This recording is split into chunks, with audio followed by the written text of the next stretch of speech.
happy to find you and I hope you're fine. De suite, on se tourne vers le timetable. Alors, comme d'habitude, calendrier, météo sont nos rituels. Ensuite, on continuera l'histoire de Plume, lecture, compréhension. On produira un petit écrit toujours sur notre thème des pirates. Et enfin, cette fois-ci pour de vrai, le verbe. Donc, on continuera de travailler. Open your book. Take your pencil. What color? Blue and yellow. Okay. And look at the whiteboard. Wait a minute. What is the day today? Today it is Tuesday, yes, the 16th of June. Yesterday it was Monday, the 15th of June, and tomorrow it will be Wednesday, yes, the 17th of June. With your pencil, look at your calendar. Did you work on Monday? Absolutely. You can color the day Monday with your blue pencil. Oh, be careful. What do you see on your calendar? In 3 days. In 3 days, it will be a great day for Maxime Santos. Why? Because it will be his birthday. Ok, ce sera l'anniversaire de Maxime Santos dans 3 jours. Si vous regardez correctement votre calendrier. Don't forget. N'oubliez pas. You can close your book and put it next to you. Look at the sky. What do you see? What color? Is it a sunny day? Malheureusement, no, it's not a sunny day. So is it a snowy day? No. We are not in winter. Nous ne sommes pas en hiver. Is it a cloudy day? Yes, absolutely. It is a cloudy day with raining. Of course, you can take your umbrella. Ok. Alors, on se lance immédiatement sur le 2e et le 3e épisode de notre petite amie Plume. Vous vous souvenez Plume? Qui est-ce Plume? Eh bien, c'est le fils d'un pirate. Gentil ou plutôt méchant ce pirate? Il est plutôt gentil, effectivement. Il faisait quoi comme métier, ce pirate? Il était pâtissier, tout à fait. Avant d'être pirate, il était pâtissier. Et d'ailleurs, il y a une preuve. C'est quoi la preuve? Tous ses enfants portent le prénom d'un gâteau. Tu te souviens d'ailleurs de celui de Plume? Parce qu'à la base, il ne s'appelle pas Plume. Il s'appelle Parfait. Et le Parfait est le nom d'un gâteau.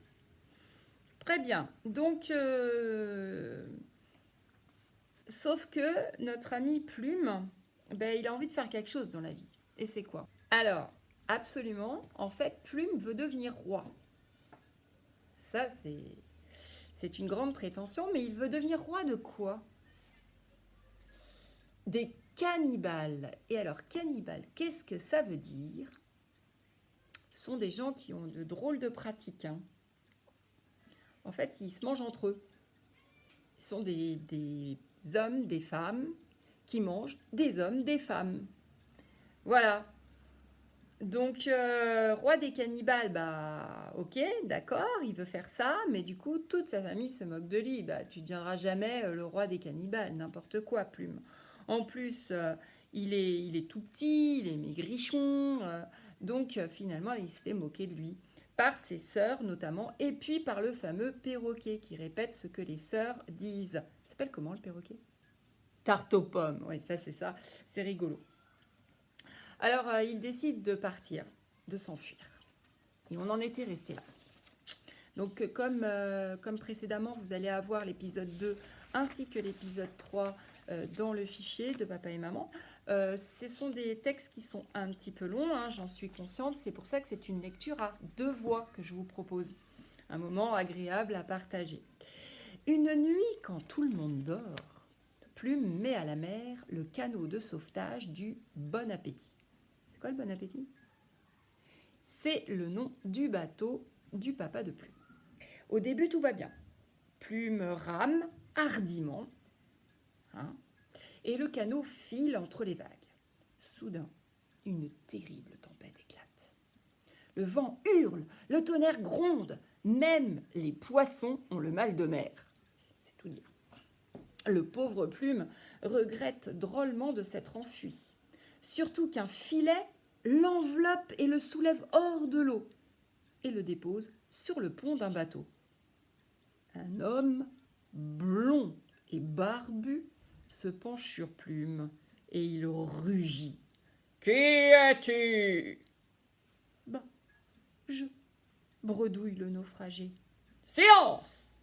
Je suis Barbe Jaune, le terrifiant, et mon navire s'appelle l'Ouragan. Ici, c'est moi qui commande, compris ?» « Compris » bredouille Plume en claquant des dents. Barbe Jaune s'éloigne en grommelant. Et un petit garçon s'approche de Plume. Il a les yeux verts, la peau brune et de longs cheveux blonds, comme ceux de Barbe Jaune. Il est pieds nus et plutôt sale, mais il porte un anneau d'or à l'oreille et une dent de requin pend à son cou. Plume le trouve drôlement classe. « Bonjour, sourit le garçon. Je suis Petit Crochet, le mousse de l'ouragan. Et toi ?»« Moi, je m'appelle Plume et je viens de Bon Appétit, » répond le naufragé. « Le bateau du capitaine Fourchette ?» demande nerveusement Petit Crochet. « Oui, et le capitaine Fourchette, c'est mon papa, » répond Plume. « Aïe, aïe, aïe, chuchote Petit Crochet. Surtout ne le dis pas à Barbe Jaune. C'est mon papa, et il déteste ton papa. »« Mais pourquoi ?» s'étonne Plume. « Mon papa a très mauvais caractère. Il n'invite personne sur son bateau. Alors j'ai pas de copains, » explique tristement Petit Crochet. Petit Crochet regarde Plume et lui demande avec espoir. « Tu veux bien être mon ami ?»« C'est d'accord, » répond Plume avec un large sourire.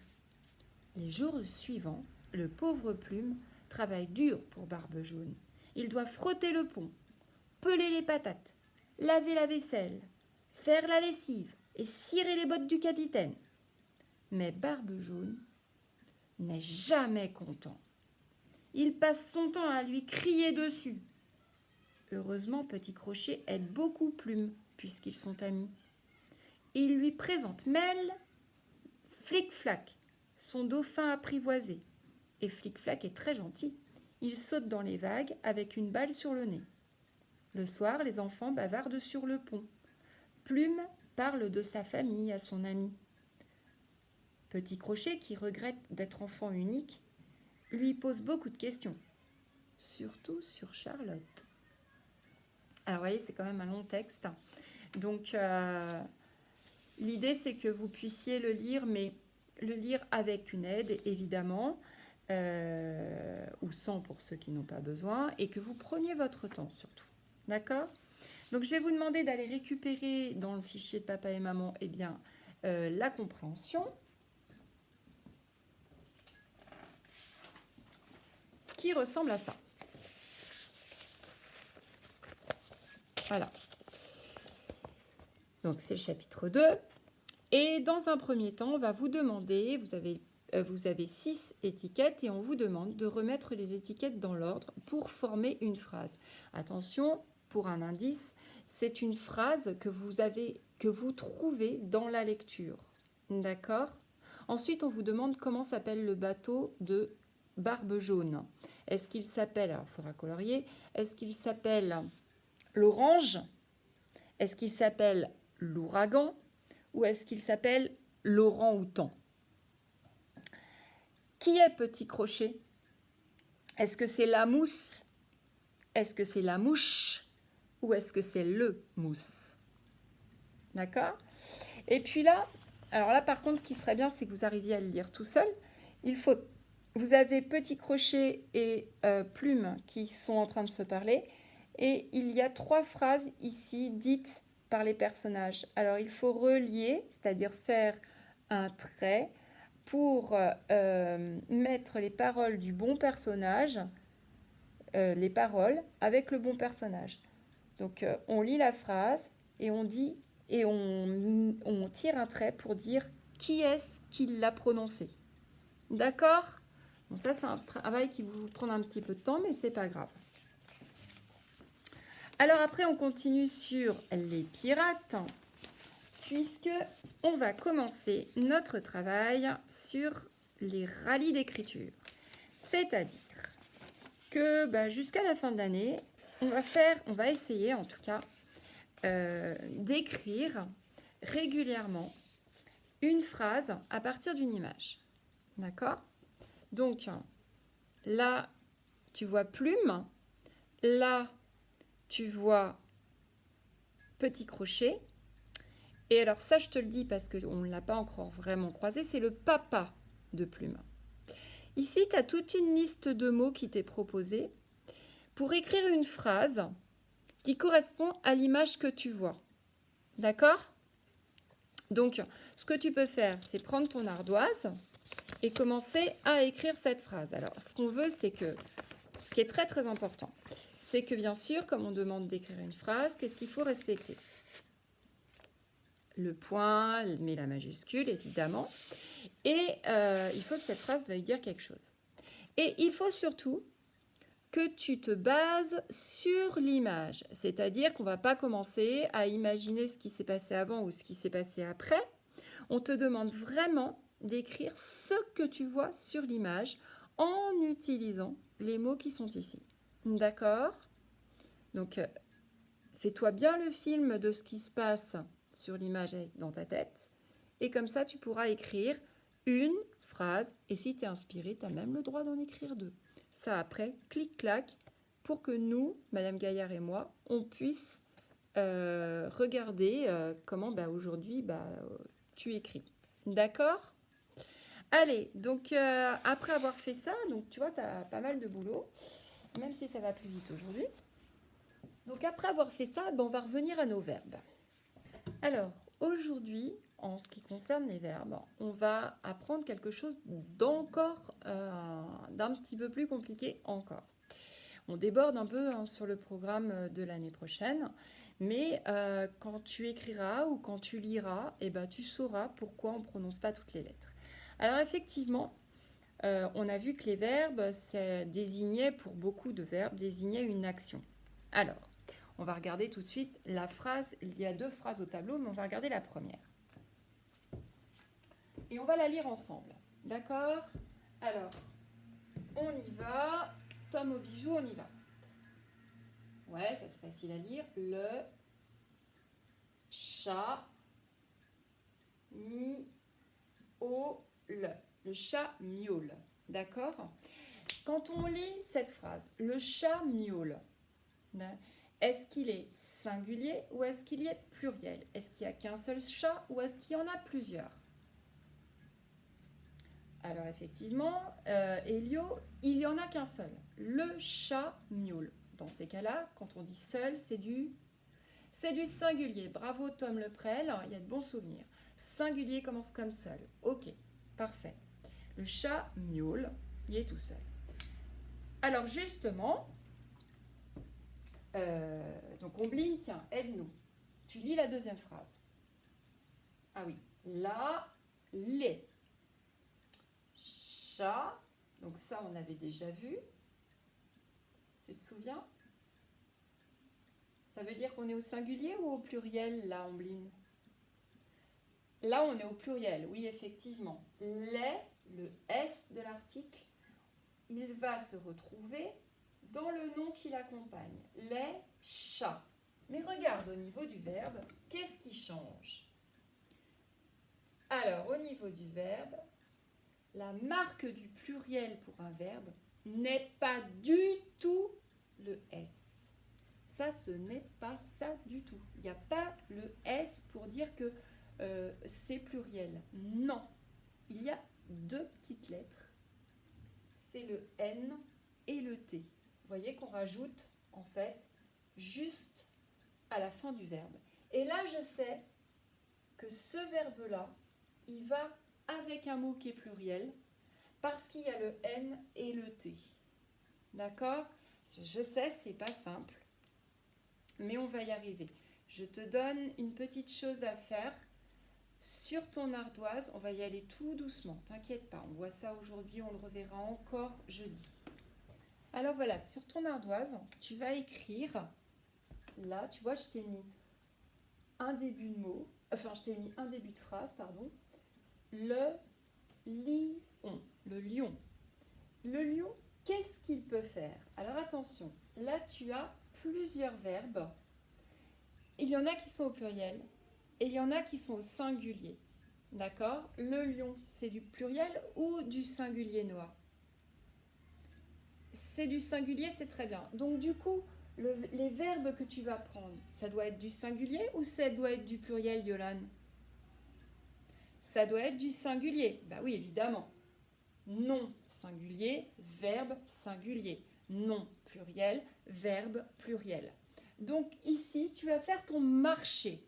Tu ne vas prendre que les verbes qui sont au singulier. Et ce sont ces verbes que tu écris sur ton ardoise. Je te laisse faire.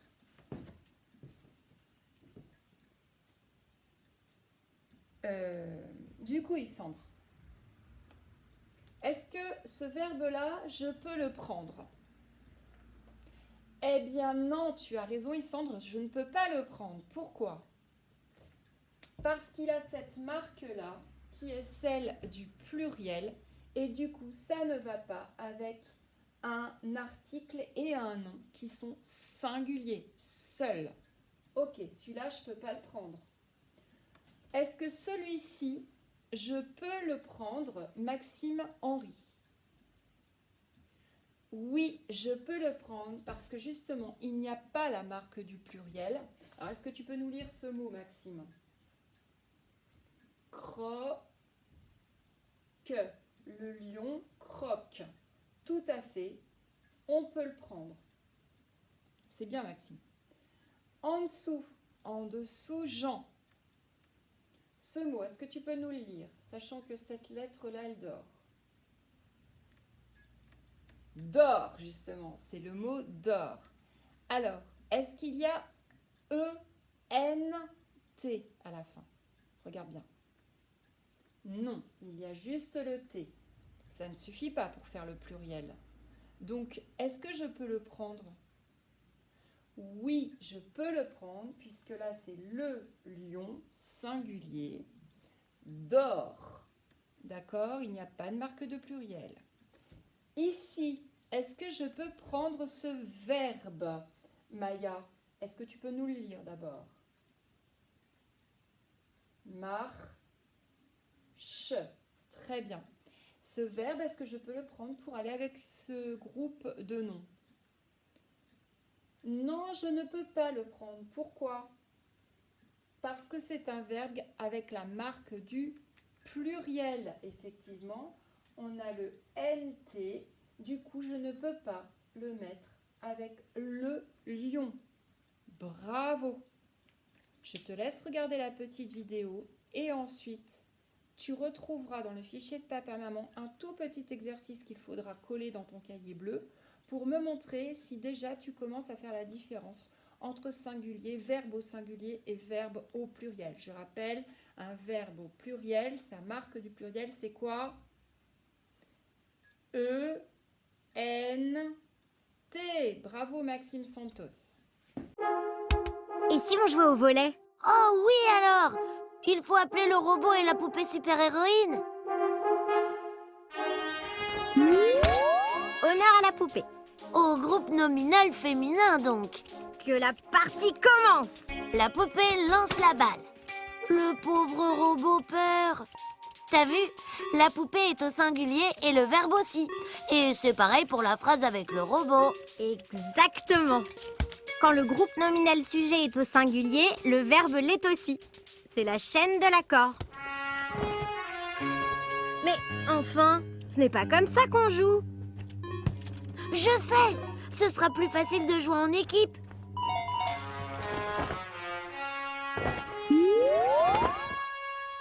Regarde, les poupées jouent. Les robots ont le ballon. Quand le groupe nominal sujet est pluriel, le verbe est pluriel aussi. Tout juste. Singulier ou pluriel, le sujet commande le verbe. C'est lui le chef. D'accord, mais comment on sait si le groupe nominal sujet est singulier ou pluriel? Écoute et regarde bien. La poupée attrape la balle. Le robot s'énerve. Ah oui, c'est vrai. La, une, le, un, c'est du singulier. Et les et des, c'est du pluriel. Tu vois, c'est simple. Il suffit de faire attention au déterminant singulier ou pluriel. Le déterminant nous annonce que le nom et le verbe sont au pluriel. Il suffit de vérifier. Au pluriel, le nom prend le plus souvent un S ou un X et le verbe se termine par NT au temps simple. C'est trop facile. Et on poursuit avec les mathématiques. Alors, en mathématiques, aujourd'hui, on va revoir en fait le calcul mental avec les différents procédés qu'on a déjà travaillés. Ensuite, on rebasculera sur la géométrie afin de poursuivre notre travail sur les solides. Et puis, on terminera, comme d'habitude, par des problèmes. Alors, tout de suite, je te laisse regarder 4 opérations qui sont au tableau. Alors, ces 4 opérations, pourquoi est-ce que je te les ai mis? Eh bien, parce qu'elles vont toutes les 4 nous permettre de revoir des petites astuces qu'on a pour résoudre les opérations. Alors, quand tu as le 28 plus 36, la solution la plus facile pour résoudre rapidement cette opération, qu'est-ce que c'est d'après toi? Il faut remonter un petit peu dans le temps, mais on l'a manipulé de nombreuses fois. Eh bien, il s'agit de l'arbre à calcul. Alors, je te laisse le faire sur ton ardoise. On corrige juste après. Ça y est, tu l'as fait? Alors, on corrige ensemble. L'arbre à calcul consiste à rassembler, je te le rappelle, les dizaines entre elles, les unités entre elles. C'est ce que nous faisons immédiatement. Les dizaines entre elles, les unités entre elles. Je vais un petit peu plus vite maintenant. 2 dizaines plus 3 dizaines, 5 dizaines. 5 dizaines, c'est 50. 8 plus 6, 14. C'est-à-dire 14, c'est une dizaine et 4. Et 4 comme chiffre des unités. Du coup, on va avoir une dizaine qui va basculer ici. C'est-à-dire que ça nous fera 6 dizaines plus 4. Et 6 dizaines plus 4, c'est égal à 64. Ok, ça, c'est la première méthode. Très bien. On passe à côté, vous avez 57 plus 9. Et il y a une solution pour aller très vite sur ce genre d'opération. Qu'est-ce que c'est? La solution magique, c'est que comme on a plus 9, on va directement aller à la dizaine supérieure. C'est-à-dire qu'au lieu de faire 57 plus 9, on va faire 57 plus 10. Parce que ça, on sait bien faire. 57 plus 10, ça fait combien? Ça, on sait super bien le faire. Il n'y a qu'une dizaine à rajouter. Ça fait 67. Et ensuite, ah oui, mais j'ai ajouté plus 10 pour aller plus vite, mais on me demandait que plus 9. Donc, j'ai plus qu'à faire moins 1. Du coup, ça me fait 66. Tu te souviens un petit peu de ces méthodes-là? On va se réentraîner, ne t'inquiète pas. Ensuite, on enchaîne sur le 34 plus 5. Alors là, comment est-ce que tu peux faire? Alors, le 34 plus 5, le 3, il ne va pas changer. Tu vois là, il n'y a pas de dizaine. Donc, le 3 ne va pas changer. On aura toujours 3 dizaines. Par contre, 4 plus 5, tu sais très bien faire. Ça fait 9. Ici, c'est la solution la plus rapide. D'accord? Enfin, on a 46 plus 7. Alors, quand on a comme ça, alors tu pourrais aussi me dire que on a 4, ça va être la seule dizaine. Mais après, 6 plus 7, le problème, c'est qu'on va tomber sur un nombre à 2 chiffres. Donc, il y a une solution plus simple. 46 pour aller à la dizaine la plus grande. 46 pour aller à la dizaine au-dessus, c'est combien? C'est 50. Donc, 46 pour aller jusqu'à 50. on utilise 4. D'accord? 46 plus 4, on arrive à 50. D'accord? Et on sait que 7, c'est 4 plus 3. Donc, on a déjà utilisé le 4, on n'a plus qu'à utiliser le 3. 50 plus 3 est égal à 53. Du coup, 46 plus 7, ça fait 53. D'accord? Ça te revient petit à petit? Alors, justement, eh bien, on va utiliser ces petits souvenirs pour ensuite faire les opérations que je te propose en parfaite autonomie. Et je vais te proposer de retrouver ces 4 méthodes sur une petite fiche donc, qui t'est transmise dans le fichier de papa et maman et que tu pourras coller sur ton cahier jaune. Si tu en as besoin, donc tu les récupères, tu les regardes bien et après on se lance dans les opérations que je te donne. Allez, c'est parti. À toi de jouer. Ah, j'ai oublié de dire, ces opérations-là, par contre, elles se font sur le cahier afin qu'il y ait une trace et que nous, on voit si effectivement les méthodes commencent à rentrer. Alors, pour 48 plus 6, 48 plus 6, eh ben, on peut demander à Jade. Donc, 48 plus 6, on pourrait dire que la dizaine ne va pas changer puisque là, il n'y en a pas. Oui, mais 8 plus 6, ça va nous donner un résultat à 2 chiffres. C'est compliqué. Donc, on va essayer d'aller à la dizaine la plus proche de 48. 48, la dizaine la plus proche, c'est 50. Et il faut faire 48 plus combien pour arriver à 50? Plus 2. 48 plus 2, ça fait 50. Et 6, c'est 2 plus combien? Eh bien, c'est 2 plus 4. Du coup, après, je fais 50 plus 4 et 54. Voilà. Et bien, si vous avez bon, vous mettez un petit trait. On utilise bien cette méthode-là parce que c'est des méthodes de calcul mental qui vous seront utiles pour les années à venir. Ensuite, on a 72 plus 5. Alors là, par contre, regardez, 2 plus 5. Je n'aurai pas de résultat à plusieurs chiffres puisque 2 plus 5, ça fait 7. Donc, ma dizaine, elle ne bouge pas. Et 2 plus 5, ça fait 7. Ultra simple, celui-là. Enfin, on avait celui-là, 25 plus 19. Bah, 19, la dizaine au-dessus, c'est quoi? C'est 20. Donc, et ça, je sais super bien faire, puisqu'il faut juste que j'ajoute 2 dizaines. J'ajoute 2 dizaines à 2 dizaines de 25, ça fait 45. Ok. Mais, c'est pas 20 qu'on me demandait, c'est que 19. Donc, il faut que je fasse quoi maintenant? Eh bien, j'enlève 1 à 45. Du coup, ça me fait que 44. Je vous rappelle que vous pouviez utiliser les différentes techniques qui sont rappelées dans le petit mémo que vous avez normalement collé dans votre cahier jaune. Allez, on se lance avec 3 autres opérations. Puis après, on passera à autre chose. Allez, à vous de jouer. Alors, maintenant, 38 plus 9, ça c'est compliqué à faire. Mais par contre, la dizaine au-dessus de 9, c'est quoi?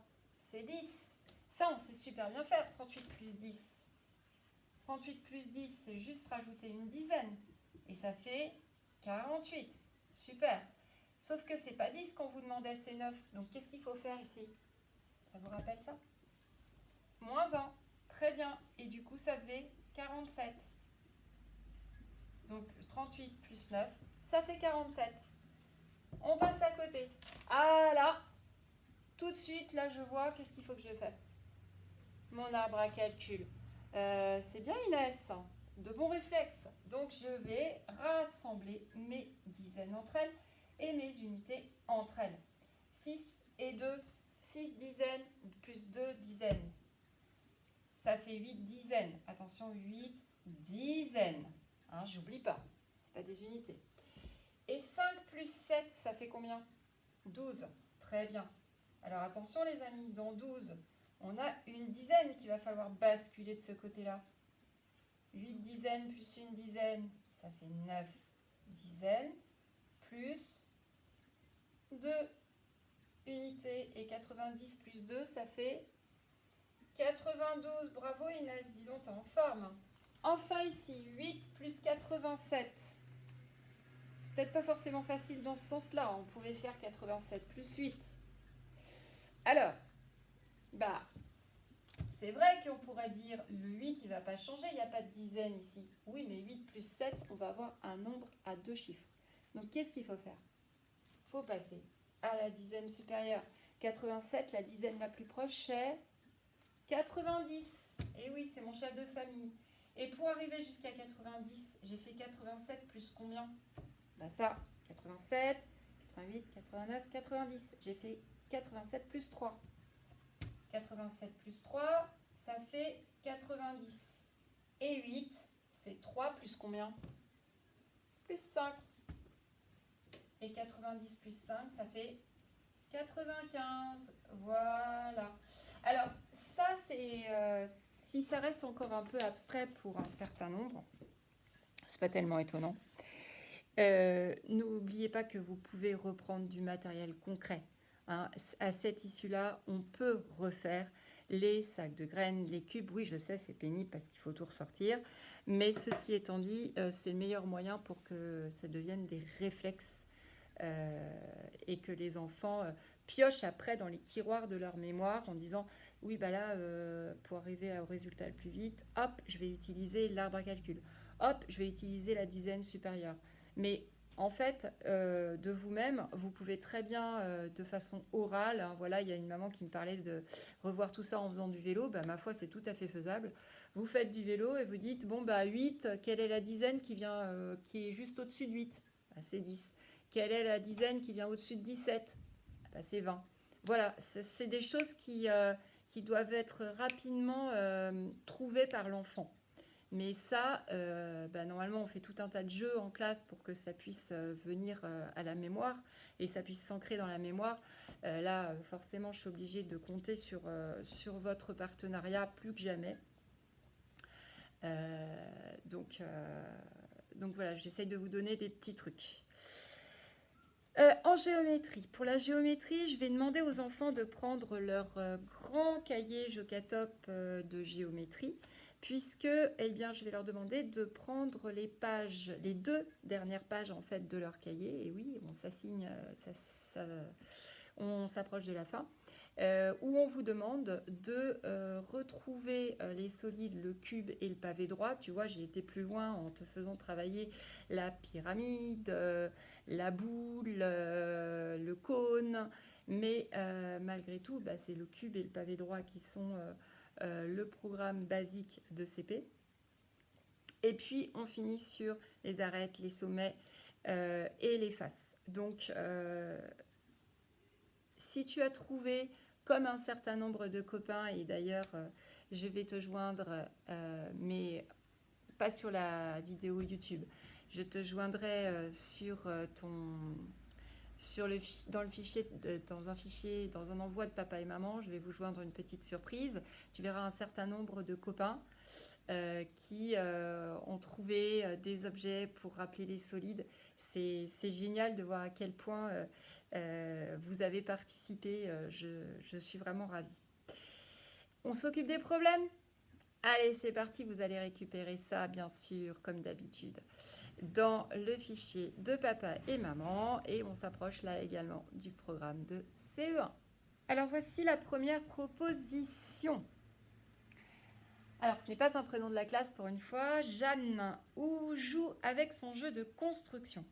Pour construire le triangle A, c'est-à-dire le triangle qui est ici, elle a utilisé 3 barres. Tu vois les 3 côtés. 1, 2, 3. On te demande combien de barres il a fallu pour construire cette figure-là. Donc, je te laisse réfléchir. Je t'ai laissé réfléchir. Le plus simple, en fait, c'est de se dire que... Alors, j'espère que tu n'as pas fait ça. Hein. J'espère que tu n'as pas compté 1, 2, 3, 4. J'espère que tu n'as pas fait ça. Pour tout simplement se dire qu'ici, on en a utilisé 3. Ça, c'est ce qu'elle nous dit. Ça, c'est cette figure-là. Cette figure-là, elle a été reproduite 1 fois, 2 fois, 3 fois, 4 fois. Tu vois? Et à chaque fois, tu as combien de barres? Bah, tu as le même nombre que là, c'est-à-dire que le triangle jaune, c'est 3 barres, le triangle rouge du haut, c'est 3 barres, le triangle vert, c'est 3 barres, et enfin, le triangle rouge du bas, c'est 3 barres. Alors, en opération, qu'est-ce que tu peux utiliser pour dire combien elle a utilisé de barres pour faire cette construction? Eh bien, le plus simple, effectivement, Raphaël, qu'est-ce que ça va être? Elle a pris les barres les unes après les autres, donc elle les a ajoutées. Du coup, elle a pris les 3 barres du rouge, plus les 3 barres du vert, plus les 3 barres du rouge du bas, plus les 3 barres du jaune. Jusque-là, vous êtes d'accord? C'est parfait. Et là, je déborde un tout petit peu sur le programme parce que ça peut s'écrire comme ça, mais ça peut aussi s'écrire d'une autre façon. Oui, Jason. C'est 4 fois 1, 2, 3, 4. 4 fois 3 barres. Donc, comment ça s'écrit, ça? 4 fois, c'est la croix, mais couchée. 4 fois 3 barres. D'accord? Alors, ça ne nous donne pas le résultat pour le moment. C'est ça que vous allez me dire. Bon, bah là, c'est hyper simple. 3 plus 3, ça fait 6. Très bien. De l'autre côté, on a 3 plus 3, ça fait 6. Bah après, c'est des doubles. Hein. Et 6 plus 6, ça fait 12. Donc, on utilise les mots de la question pour répondre. Il lui faut 12 barres. Point final. Vous voyez que petit à petit, on reprend évidemment des choses qu'on sait faire, mais on déborde un peu sur ce qu'on aura à faire plus tard, d'accord? C'est une question de vocabulaire, hein, de sens. On a 4 fois la même figure. C'est pour ça que j'ai pris des figures qui étaient aimantées, pour vous les superposer. Une fois, alors évidemment, elle va partir avec, mais hop, vous avez bien compris, on a une fois un triangle, 2 fois, 3 fois, 4 fois la même figure. 4 fois les 3 barres. D'accord? Allez, on enchaîne sur le deuxième. Là, on a changé de forme, puisque la première forme géométrique, c'était les triangles. Ici, il s'agit de carrés. C'est parfait. Alors, toujours Jeanne joue toujours avec son jeu de construction. Pour construire le carré qui est là, elle a utilisé combien de barres? Bon, ben, on sait tous qu'un carré, c'est combien de côtés? C'est 4. Voilà, donc elle a utilisé 4 barres. Et la question est toujours la même. Combien de barres de construction lui faudra-t-il pour construire cette figure-là? C'est-à-dire avec les 3 carrés. Allez, c'est le même principe. Vous pouvez aussi reprendre hein, des carrés, les dessiner si ça vous aide. Et on ne compte pas un par un. Ici, on dit 4 barres. 4 barres pour faire 4 côtés. Très bien. Tu vois bien que là, c'est la même figure que ça, qui a été refaite combien de fois? Oui, bah c'est super, Gabriel. Oui, effectivement, elle a été faite 3 fois. 1 fois, 2 fois, 3 fois. Même si elle n'est pas posée exactement pareil à chaque fois. Ok? Mais il a fallu combien de côtés à chaque fois? Pour ce carré-là, il y a combien de côtés? Ben, il y en a 4. Bravo. Pour faire celui-là, il y en a fallu combien? Bah 4 aussi. Et pour faire celui-là? Eh ben 4 également. Donc au final, quelle est l'opération qu'on va devoir faire pour connaître le nombre de barres de construction?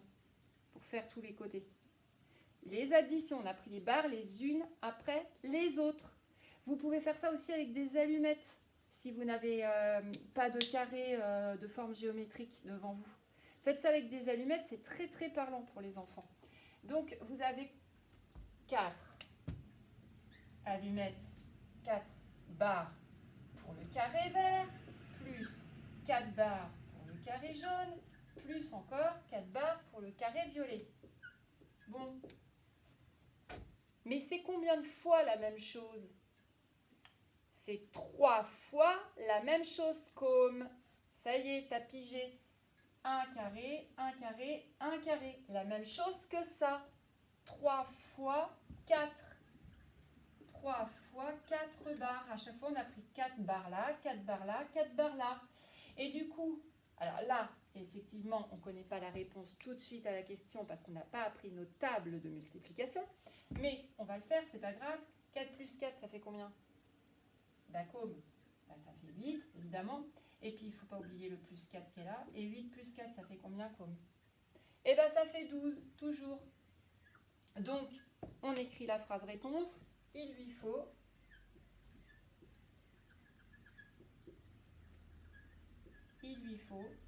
12 barres. Ok, ça commence à bien venir ça?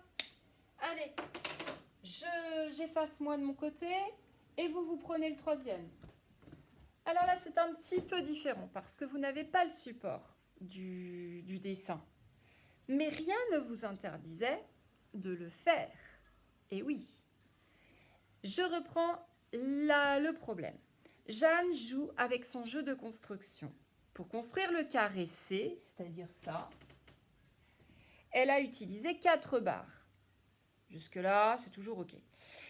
On vous demande combien de barres de construction est-ce qu'elle aura eu besoin pour construire 6 carrés. D'accord?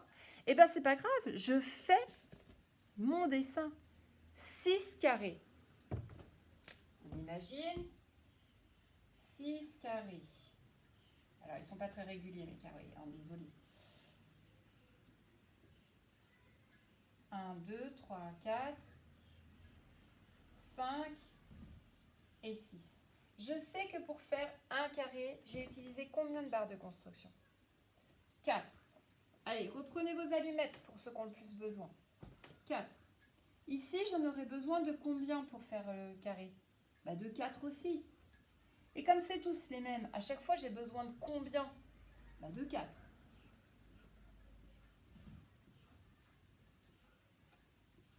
Ok? Ça tombe bien, ça, je sais super bien le faire en fait.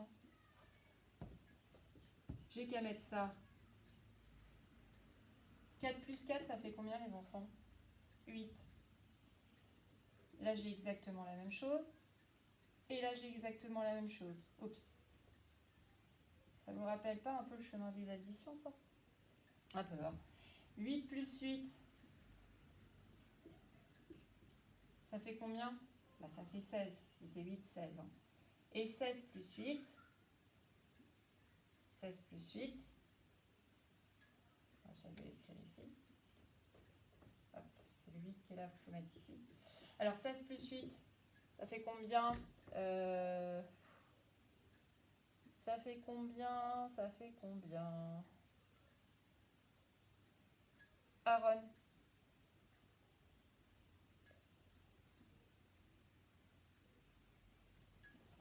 Ça fait 24. Alors, combien de fois on a eu le nombre 4 là? 1, 2, 3, 4, 5 et 6. Donc, c'était 4 plus 4 plus 4 plus 4 plus 4 plus 4. Tout ça, c'est la même chose que 6 fois le nombre 4. 1, 2, 3, 4, 5, 6. 6 fois le nombre 4. Et ça fait 24. Voilà, donc réponse, il lui faut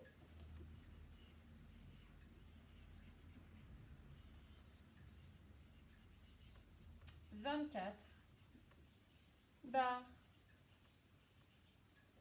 Ok?